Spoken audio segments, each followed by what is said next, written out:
Welcome to Parc Ferm, the Canadian Formula One podcast.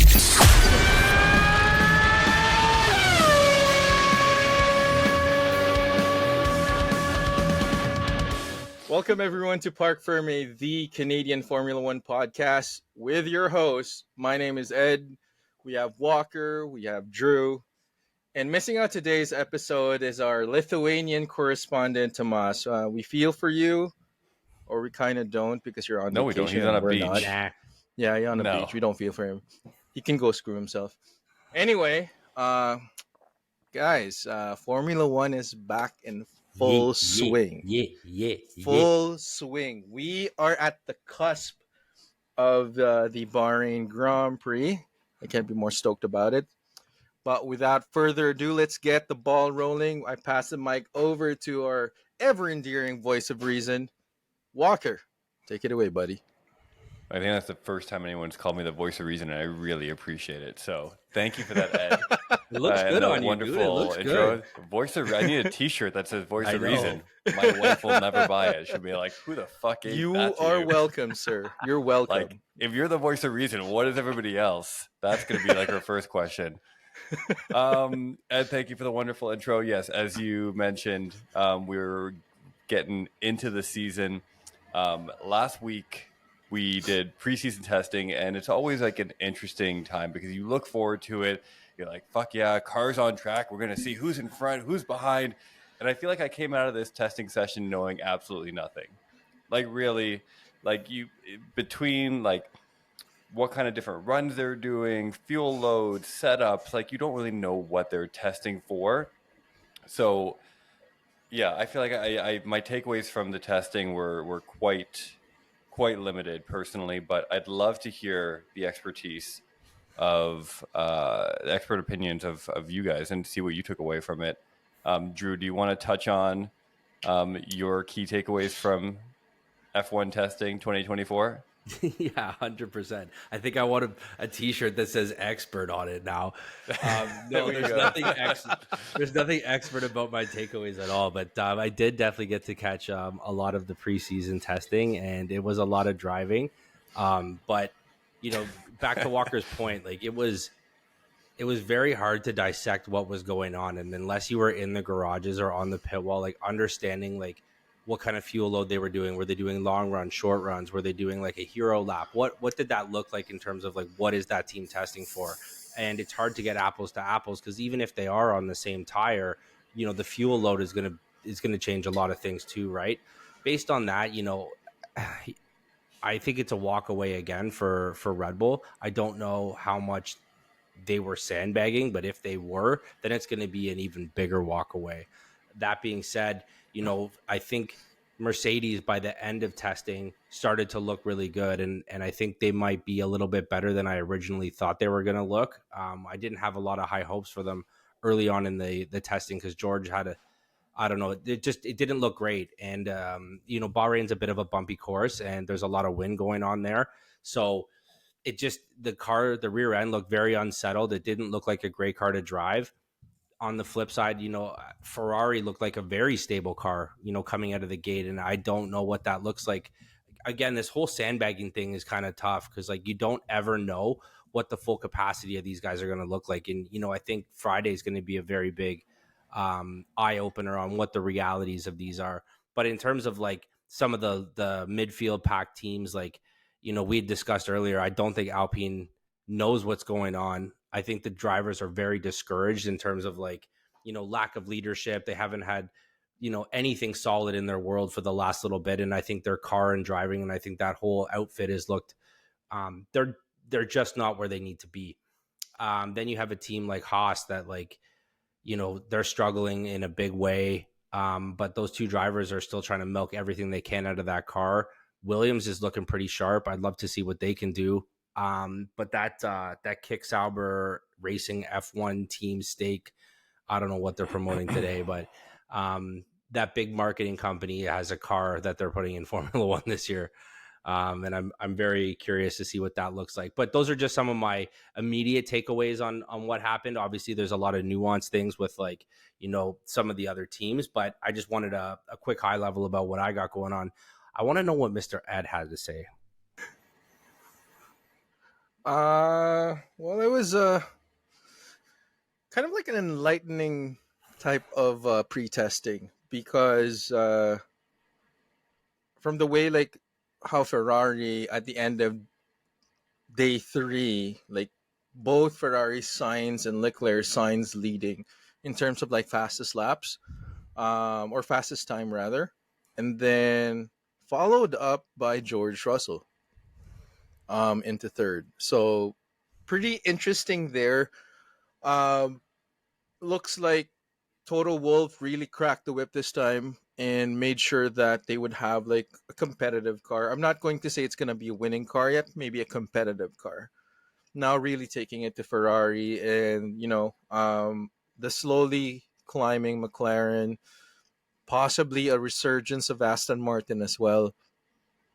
And as we all know, and Max Verstappen was not, um, what tactful would be the good term for it, I guess, that he was really enjoying what upgrades he had with the RB20. He couldn't contain himself. He was super happy about it and super excited to get the race. As for the back markers, Daniel Ricciardo said that he wanted to be at the very least the lead of the mid pack. We'll see when that comes. I mean, the car did look stable compared to the last season. It's not a clone of the RB19. It only has the suspension of the RB19. But who's to say? Again, the sandbagging, as you said, Drew. Like I totally agree on that part. Williams, I'm low-key rooting for Albon to do a little bit better this season.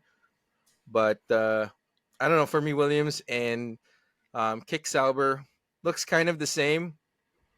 Proof is in the pudding, probably on turn 1. We'll see how that runs in Bahrain this weekend. And Haas putting out the most amount of laps for the entire testing season, or 3 days of testing, 450 laps. Kind of shows that they're scared. Can their car really stack up to the rest of the field? But we'll never know until, lights out. Walker? So I think looking back in those 3 days, and again, I was watching here and there and watching some highlights and reading some articles and stuff like that. I really think my biggest takeaway, like concrete takeaway from the 3 days of testing, was that I enjoyed the livery of that Stake Sauber kick team a lot more than I thought I would. It was really nice seeing that green around the racetrack. At first, I was completely turned off. But that is kind of the most definitive thing I can say about testing, is that I really enjoyed that livery a lot more than I thought I was going to. To your point, I think, Red Bull, it never felt like they were giving it their all. You listen to like some of those radio messages and some of the reports come out of the team. It's like they got like juice in the bag. Like they're just like catfishing everybody right now. And, Ferrari had some good pace, but is that all they have? And similar with Mercedes, right? So it's really going to be interesting to see what comes out of it. I do know that, as we kind of alluded to, so much can change between testing and the first race. So the good thing is that we don't have to wait long to get some racing that actually matters and see cars on track when they actually matter, because the race weekend technically kicks off 2 days from now. We're recording this on a Tuesday, and I'm not really sure why, but the race is going on Thursday, Friday, Saturday. Does anyone know why that's happening? The first 2 races of the year, I think, are Thursday to Saturday instead of religious holidays. The traditional. Is that why? Yeah, religious holidays. Yeah. Okay, good to know. So we're getting it even sooner than expected. Based on that testing, what do we think we're going to see coming into this first race weekend? We want to throw out some predictions. Maybe we can start with quali, and then we can kind of do top 3 in the race. Okay. I also too. Okay. I was just thinking. I'm like, We should also take a poll and kind of do some predictions on who's gonna bin it first. I already have my answer for that. I think that deserves a little bit too. And I mean, isn't it obvious? We should No, I also don't do know. one too on what inter team fights are going to be like. I would love to do an inter team crash. Like what two teammates from the same team are going to crash into each other. I'm going to write these all down. Okay. Okay, yeah, these are good. So these are quality, good. Yeah, so these are gold. 1, 2, 3. First wall So- in the wall. First mechanical retirement. Ooh, that's a goodie. Yeah. And first team collision.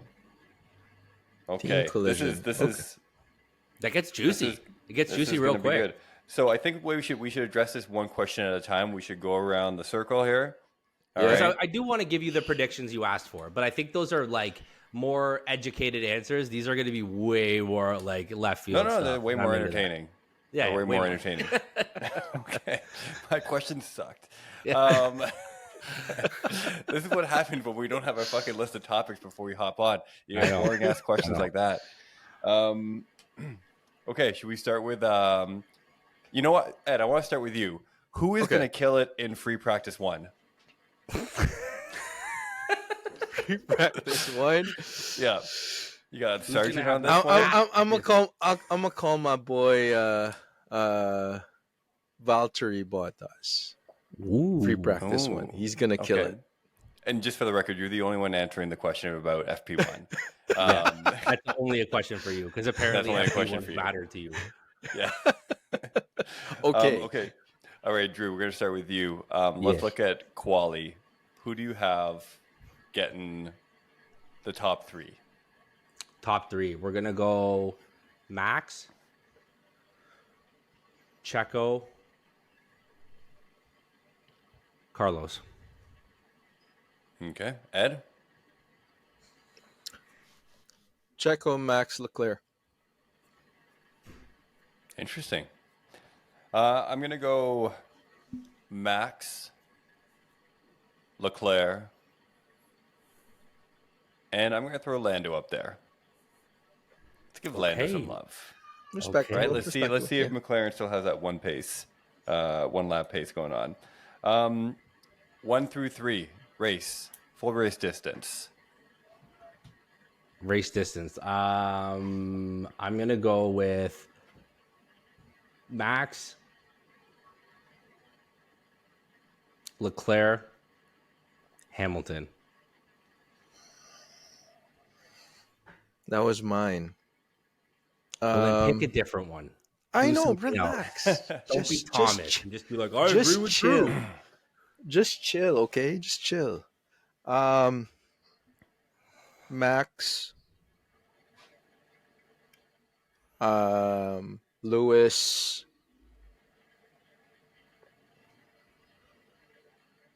Fernando. Okay, I like it. Walker, what do you All got right. on these 3?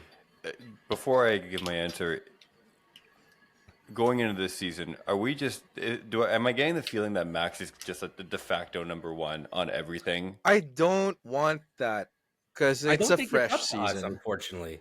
I don't think that decision is up to us. I think the reality is that Red Bull gave him another championship winning car, and Max Verstappen knows exactly what to do with it, and that's the truth. I think Checo has the same car, and I just think he doesn't know what to do with it yet. Okay, fair enough.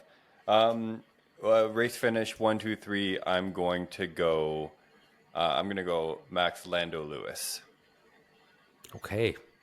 All Max right. Lando. Okay. Now, do you All know right, something now- about McLaren that I don't know after preseason? Yeah. Like, do you know something? Like, is McLaren really like pulling like? Because I know Aston Martin made leaps and bounds, but like, Yeah, they did. yeah, You know what? I'm going to share my secret with you shortly. I'm going to tell Okay. you where this newfound faith has come in to play. okay, I like it. We're going to Get hold down that. like that. Oh, do we have yeah. any more questions? Because I would like to touch on another subject. Yeah, we got all those were the boring questions. Now we got the fun shit coming up. Okay. Do you have time for that, or you got somewhere to go? Is your question No, better? I just wanted to talk about if anyone had checked out Drive to Survive yet. That's coming up. Hold that thought. Okay. Hold that thought. Hold that thought. Our next question on our list is first in the wall. First in the wall,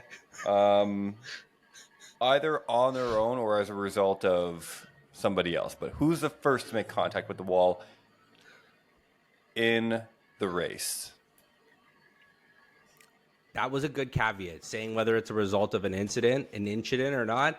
I think that Logan Sargent's going to do it, dude. Okay. Lance Stroll.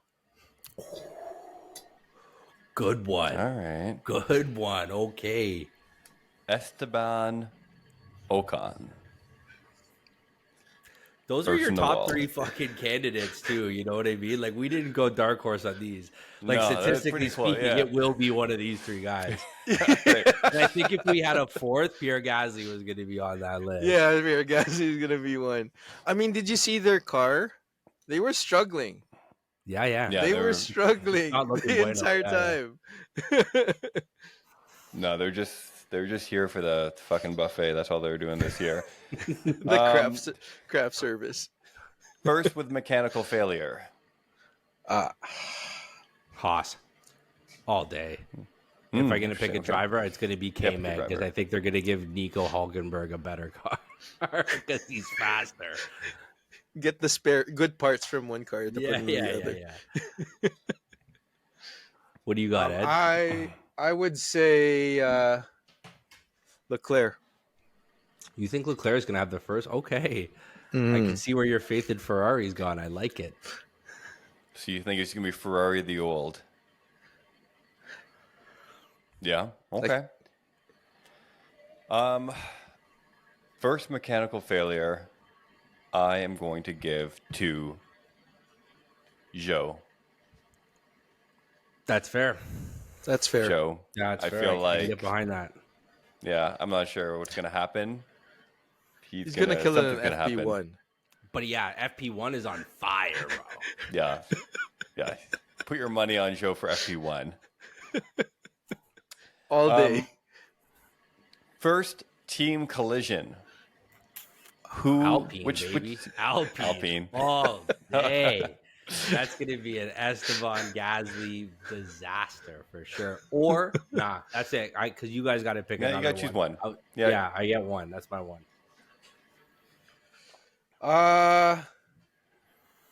Haas. Haas. Mm-hmm. Okay.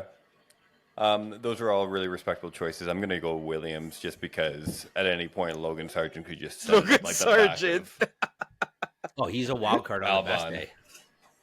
Oh yeah, for sure. of Alex Albon. And you know what? Just talking about Alpine a little bit because obviously, I think we've all agreed that they're in rough shape. But I was reminded recently when I was watching something or reading something that they are like a factory team. They are like the equivalent of like a Ferrari, a Red Bull, a Mercedes in terms of like they're not buying their parts. Like No. they are like a factory team and Renault, Alpine, whatever you want to call them, they're one of the largest manufacturers in the world. Yeah. And here they are. Like they should the amount of money and resources that they have behind them and where they are as a team from like a leadership standpoint, from a mechanical standpoint, from a car standpoint, it's just absolutely It's awful. I think disgraceful. from the driver's standpoint, they're the most strong there. 100%. Yeah. Yeah. And they hate each other. Yeah, but that's fine. Perfect. That's- Let's get that yeah. going. Use it. But there's like, they don't even want to work together. But like, and that's the strongest part of their team, right? It's a real shame, and I think it would be great to see them compete again, given like the heritage and given like the teams and the cars and the drivers they've had in the past. But I just wanted to bring that up quickly because again, it's just one of those things that you kind of forget because they get grouped in with that mid lower pack now with the Haas and the Stake and whatever else, the Racing Bulls. Racing Bulls. So from everywhere I've learned and heard, and it's just RB. Like they're just calling it by like Just RB. calling it RB. RB? Yeah. Okay, well, that's not confusing. Yeah, right. In the slightest. So, Drew, you brought this up. You brought Drive to Survive up. Yeah. Do you want to start us off on this little tangent here? Yeah, like I didn't do a super deep dive into it, but I How far did have you start watching watched? it. I think. Pardon me. How much have you watched? I think I'm 3.5 epis deep. Okay. Like I got fairly like deep into it. Um, I definitely I like the dynamic that they were going with in terms of like Lando's relationship with Zach Brown.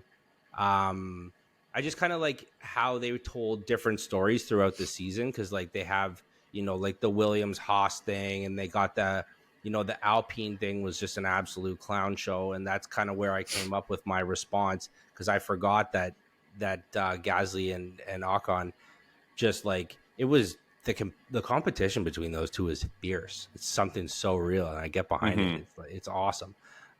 You know what? I thought they did a good enough job with the show and keeping their heroes the heroes, the villains is the same thing. And it's awesome to see Gunther Steiner again because I just once I heard he got canned that he was going to be off the grid. Oh, on a side note, like fun fact, I don't know if this is like fully legit, but apparently Steiner is going to be on the grid. He's doing like German commentator, German TV. yeah, he's going to be a Yeah. German sports commentator. I thought that was awesome.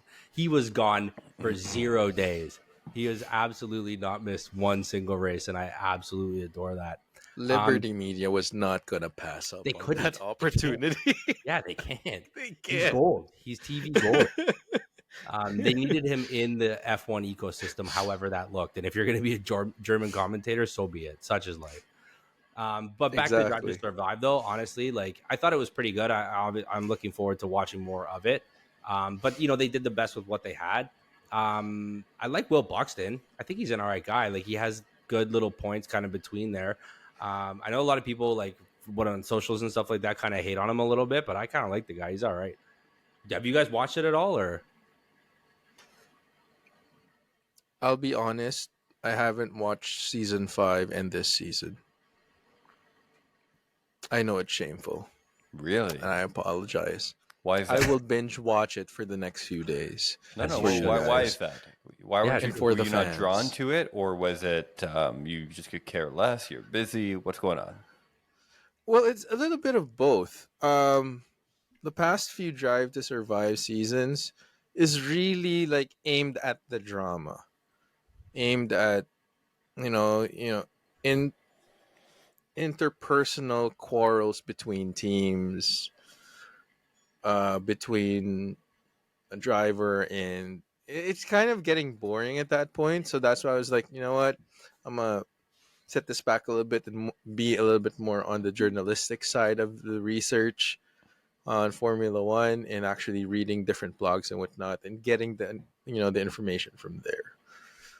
Like I don't know, for honestly for me it kind of got boring, but good for Liberty Media to continue doing this because the guys who started following Formula One when this started are now slowly growing their passion into following the sport. So good that it's growing, but for fans like myself, like I just miss the actual racing in itself. The drama was there, not Mm-hmm. the oh my god, if my feelings are hurt, I'm offended and all that stuff. So, but I will watch it though for the fans. You don't And, have to.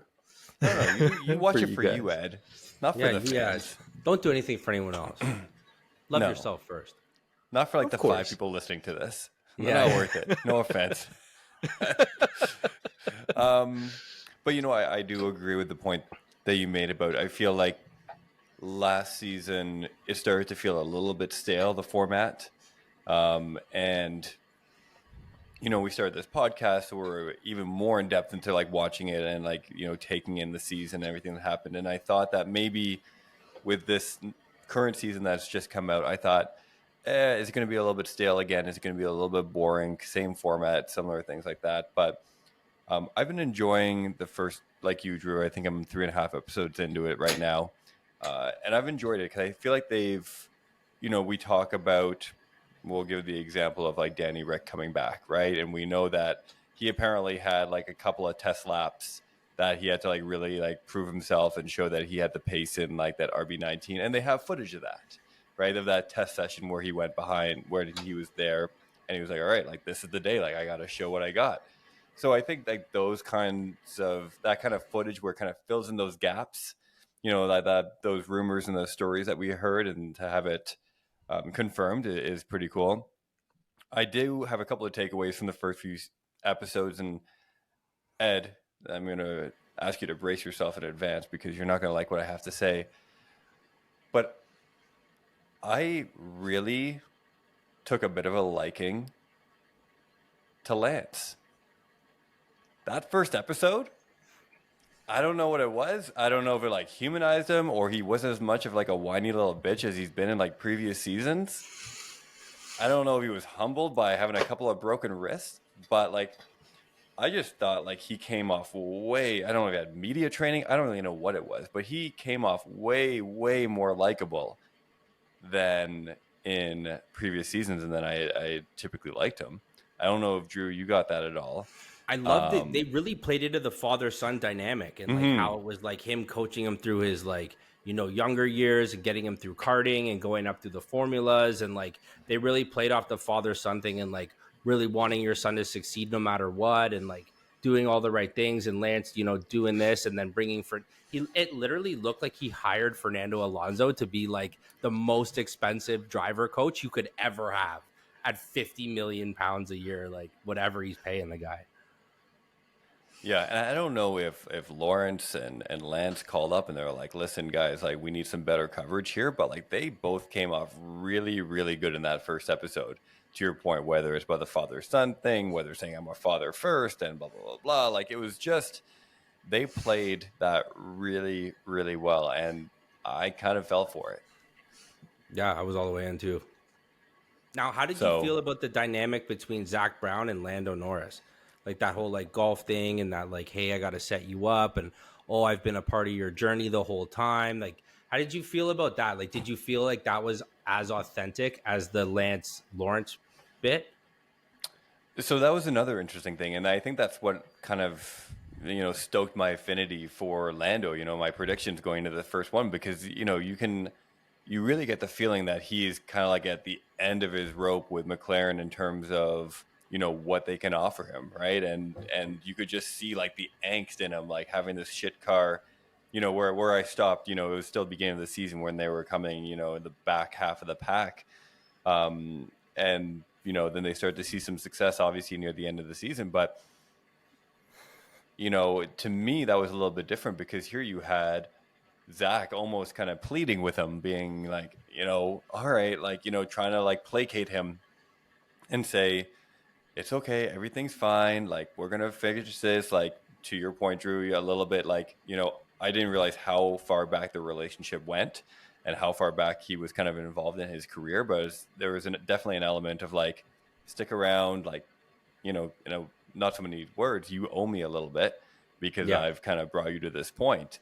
Yeah. But I would, we talked about this I think a little bit last week, but I would love to see Lance get some real, or not Lance, sorry, Lando get some real success this season, win a race, win a fucking sprint at least, like do something. And I think I feel for him in the place that he's at in his career and the amount of time that he's put into McLaren. And he hasn't been able to have the car because I think we can all agree that he has that talent. It was also really interesting, to hear how open Christian Horner was about having him join Red Bull, right? Yeah, he wanted him big time. Very honest about being like, he's a great driver, we'd love to have him, but he's kind of shooting himself in the foot because his loyalties still remain with this subpar team. So yeah, it'll be interesting to see what happens with McLaren and Lando as a result this season. My heart kind of goes out to him. Like, I felt bad. He's like, my time's coming. Don't worry. I'm patient. Like, I know that I'll get there one day. I'll be a race winner. And then I'm like, in the back of my head, I'm like, will ya? Will you though? You know what I mean? I guess he can accidentally be a race winner. Gasly's done it. Ocon's done it. You can accidentally be a race winner sometimes. Yeah. But, he's doing all the right things, staying loyal, like staying committed, focused, all that stuff. But like, to your point, does that win you races in Formula One, or do you have to be like Lewis and you're like, fuck you guys aren't really like cutting it right now, I'm gonna jump ship, or like a Max who's just ruthless and in every way, right? Is that, aside from accidentally winning something because someone spins out or crashes, it's like, is that going to win you a race? Yeah. Or make you a champion? Forget about winning a race, right? Because obviously he's in it to be a champion, and he has the talent to be a champion. But He does in a big way. mm-hmm. And now In is a big way. Piastri there? This little I like fucking that rookie. kid, man. I love that. I know have an you affinity do. for that kid. I don't know what it is about Piastri. I think I think he will be great. I think he will be a great. A super underestimated driver. Like, these guys don't know what once Piastri turns that on, and with a really good car. I mean, he did show it last season, so who knows what could happen. I feel bad for Lando because if Piastri wins a race ahead of him, so he wins a sprint race, a race over Lando, That I won't be don't a know good how look. that's gonna be. That's not a good look. Yeah, definitely not. So Yeah. we'll see. We'll definitely see. But I feel the same. I want Lando to win. Like, guy is good, and the guy stayed during the crappiest moments of McLaren. So we'll see. I think the other thing that I found a little bit painful about watching this season so far of Drive to Survive is seeing Danny Rick in his media role with Red Bull as a third driver. I know they call him a third driver. Really, he's like a fucking mascot. And I think they profiled that a little bit in one of the episodes, and it just seemed like a soul crushing job. I think everyone said he went So into it. defeating. He looked He so went defeated. into it like, dude. oh yeah, I'm gonna take some time off and refocus. But like that footage just showed him absolutely destroyed inside. I don't know if you got that as well. For sure. But that's what happens when you Anyways, cage an animal, right? Like, you take yeah, everything, like, that's his identity of who he is, and then you put him so, like, you might as well just not have him. You put him so close to something that's so great, and then just like dangle it in front of him and then take it away. But you know what? It was nice to see him get that seat. What did you think about the whole DeVries thing? Like, watching DeVries like talk about it, and like obviously they're interviewing him after his races, and like P17, P16, P20, DNF, crash, and then all of a sudden it's like, you're out. Horner was like, buddy, you gotta go. Like, you could be the nicest guy on the grid, but if you don't win races, you're gone, buddy. So that I appreciated. And like, I did see, a little bit of Horner that felt guilty about that, but at the like, he still got a ship to run. You know what I mean? Like, we still got to be the best.